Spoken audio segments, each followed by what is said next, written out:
leicht zu wissen, wann man wie viel arbeitet und wann man sich ein bisschen Pause gönnt. Und deswegen fühle ich mich noch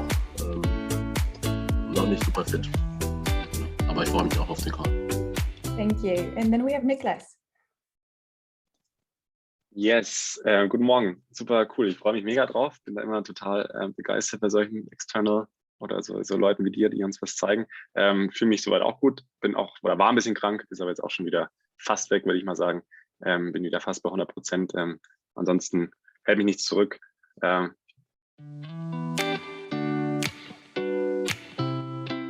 Most people, in my experience, don't take the time to be still. Most people don't take the time to go and let go of the noise, of the hustle, of their thoughts, and of their bad habits. They don't take the time to think about what is a good habit, where do they want to go, what is their compass. If you look around you, you will see a lot of people being very busy, chasing the urgent, chasing what everyone else is chasing. Life has a way of keeping us distracted and focused only on the moment, which is very difficult. We go day after day and week after week. Many people run after what is urgent without much thought of what really brings value to your existence and to the existence of others. I believe that in this area at the moment that we're in this turbulence, we have a plethora of challenges. We have global climate change, we have misinformation, we have widening gaps in socioeconomic inequalities. There is plenty for us to think about. There's plenty for us to bring value to. And every one of us in this call here has a choice to make today, tomorrow, and the day after, to become still and reflect what really matters for a future economy of well-being. At the moment, we have the opportunity to thrive and build a life that we love, not just make a living. This is why I'm here today to talk about your North Star. A North Star is a guiding light that can help you find meaning and value. To give you some introduction about myself, I'm Hannah.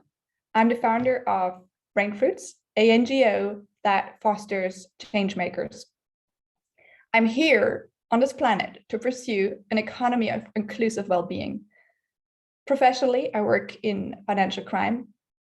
So we do see a lot of the bad stuff. And I'm talking here about child trafficking. I'm talking about money laundering, terrorist financing. There's a lot of shit happening, to put it very bluntly. I also am a mentor, especially for women in leadership positions, to find their way of pursuing their own North Star, to put focus on what is important rather on what is urgent. I'm a podcaster with my podcast Brainfruits and a mental well-being advocate. My motto in life is stillness is the power of change makers. So now, why do we need to become still? This is counterintuitive. Stillness doesn't mean necessarily to do absolutely nothing. Stillness does not mean to become inert. Stillness just means to take time, to make time in your calendar. It can be a minute in the morning to start your day, to think about what is important for you in this day and to listen what comes up from the inside. Often we're very distracted from the noise from the outside. You know, a colleague calls us, our phone is ringing, and we immediately lose touch with ourselves. We immediately cannot tune into a good decision that might come more from the inside. I don't know if you've ever had this experience that once you let go of thoughts, when you take a walk in nature, all of a sudden you get a great idea, you get an inspiration, you think, oh, now I got it. This is a problem that I've been thinking about for such a long time. And now the solution just came to me. This can only happen if you become still, if you take the time to really listen. And there's a couple of good tricks to become still, which I will show you in the aftermath. But I really would like to talk a bit about today is the North Star. Maybe you have, some of you probably have a good sense of their own internal compass. They know exactly. Anna? Yeah. So sorry. Some other Team Cologne, could you just let them into the call real quick? They kind of Yes, flew out because of the I call. made you host, Hannah. Yep, sorry, no worries. Second participant, Sorry. No worries. Okay, hi Team Cologne. I think we have some more people now in here. That is great. I'll not go and start from the beginning again, but to just briefly talk about what we are here to do today is to talk about how to find your personal North Star. There's a couple of questions that can help you to find your North Star. This is what I do a lot with my mentees as well. You can ask yourself, what is it that I really value in life? How much time do you actually spend on things that really give you value? Is it 10%, 20%? Is it nothing? Is it 100%? And often we think about this like, oh my God, yeah, this is not possible. There's so many things that I really value. Jot down the 3 most important things that do give you value and that you maybe also think give value to others. And think about how much of your time do you give to that on a daily basis, on a weekly basis, on a monthly basis, on a yearly basis. What is it that you love? What gives you energy? This is a good question to ask yourself to find your guiding principle. Another couple of questions that it's really helpful to look at is, what is it that I can do? I love maps. I'm a very big map person. So I think often we know, of course, that the map is not the territory, but it can help once you have an idea of your North Star to wander beneath that North Star. I do, and I always encourage that also, especially for people that are still in the beginning of their career, to map out your skills. What is it that you can do? And then you look at, what is it that I really value? How does that match together? Is there maybe a skill you still need to develop? I love research, so I need to get into more Python languages. I already know R, but there's a plethora of other languages that I need to get my head around. So writing things down, asking yourself the right questions is the first crucial step towards your own North Star. And then the last question I think that is really important to ask is, what is it that you would like to leave behind? What is it that you, Tina, Michelle, Anthony, Felix, what do you want to see people saying? And this maybe sounds a bit scary, when you maybe go a level deeper. That means when you're 80, 90, and you have maybe not that much more time on this earth, what is it that you would like people to say about your life, about how you've lived? And these are questions that might seem a little bit far off, especially, it's plenty of time going in the future, but it does one thing. It starts to get you thinking. It starts to get you a bit uncomfortable maybe. And then you have to start to get comfortable with the uncomfortable, because maybe what you really value is not what you're doing right now, or maybe you already are doing quite a lot of it. And this is really an invitation to become still, to reflect about your own career path, about your own North Star, where you want to go. This is really a guiding principle that you can take forward in your own career. And especially in business nowadays, we have a lot of impact. Each and every one of you and me, we can have an impact on the economy that we want to shape. How do we want a future economy to look like? Do we want to have still an economy where everyone runs like chickenless, headless chickens, just pursuing more profit, more growth? That's a great metrics. I'm not against profit at all. Don't get me wrong. I'm just about additional metrics. I'm about, let's measure well-being. Let's measure gender equality. Let's measure how much you're thriving at work. Because what we measure is what we value. So go along and challenge incentive systems. I don't know what your incentive systems are, how you're challenged, and probably Tina is not going to like this, but I would like you to challenge. How are you being valued? How are you being measured? Is it really what brings you value, what brings the company value in a long-term perspective? Because we want to build companies, we want to build economies, we want to build people that have a long-term focus. We need to get rid of the short-term, let's get a high a good month of sales now, and what happens after I'm not here anymore? That doesn't help. Let's build a good culture where people can express their views, where people can innovate, where we have some disruptive innovation. This is things that we can only achieve if we become still. There's a couple of habits, and I'm just going to mention one or two that really helped me. This is maybe something personal, to incorporate that in my life. It's a bit crazy, I'm not going to lie. Sometimes I you know, as everyone, I'm sometimes not good at finding stillness either.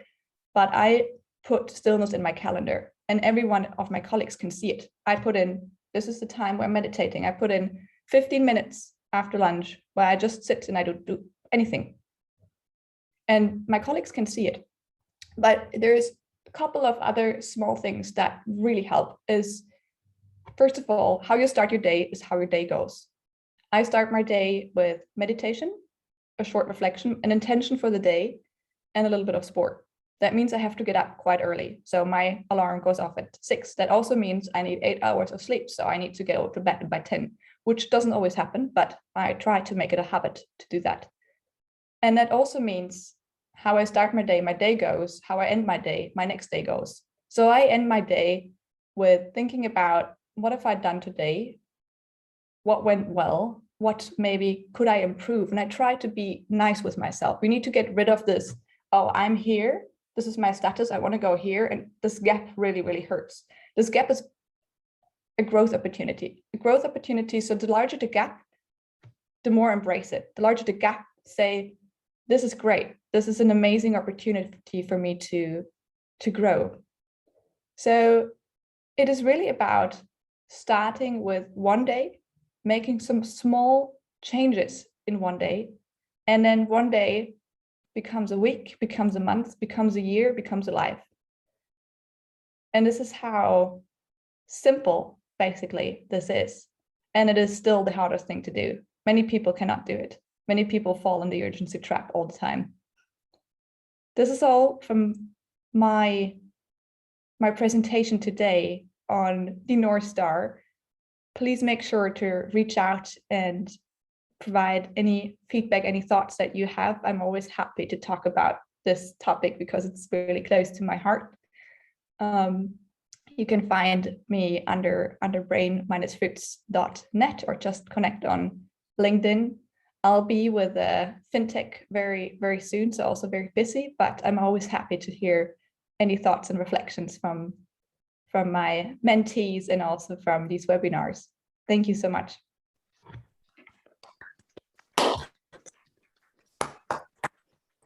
Thank you, Hannah. We have 5 minutes for questions. If anybody has a question now, or anybody wants to give direct feedback, any thoughts?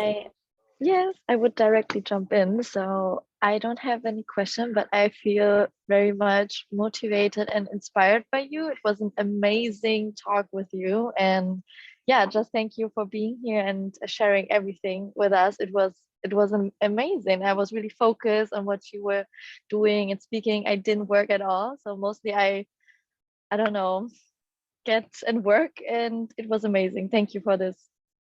Thank you, Michelle. Anybody else, any question? Maybe about like practical? Okay, Judith has a question. I'm just going to read it out. How do you do meditation, with an app or just sitting still?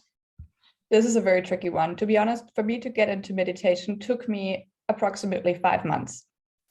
And to really do it, because I'm a very cognitive person, my brain hated to meditate. I thought it was useless. I thought it's total waste of time. It's 10 or 15 minutes of my day that I could spend on something valuable, especially if you know what you want to do. It is even more difficult to sit down and meditate. So I started with guided meditation with Insight Timer. That was really great help for me to be listening to something, because I could tune in much better to a voice. And there's also Headspace, which is a great app. It doesn't really matter. Find something that works for you. Thank you so much for sharing. Thank you, Hannah. I think I speak for everyone if I say this was very, very impactful, like for the inside. I feel some warmth for sure after this talk. Thank you very much. Also, the topic of North Star was a topic that has been present in CHOCO, I think, over the last half year, where we have defined the North Star for our functions as well. And I believe it's even more important to do that for ourselves for the long term. And, you know, you and I, we're working on also like a plan that's, you know, maybe very far away and the short-term North Star, but in the end, it all comes down to stillness. And we're living in this very fast-paced environment. We're in a quick company, we're in offices, people running around, it's constant stimulation, the phone rings, then you leave the office, you go onto Instagram. There's constantly something, and I realized that myself, that it gets harder and harder to be still and to not have music running or, you know, look at my screen or anything like that. And I think it's a very important thing to remind ourselves that sometimes it's worth coming back to our thoughts, and it's not uncomfortable at all. I mean, it might be in the beginning, but it's very, very important to learn again to be with our thoughts. So thank you so much. It was really, really great. Thank you for your time, Hannah. And a big last applause for you. And I wish everyone a wonderful start into the day after this. And let's maybe start practicing the 2 minutes of stillness right away and refocus for our day. And yeah, thank you so much. Have a great day. It was a pleasure to see you all. Bye. Bye-bye. Many thanks. Bye-bye.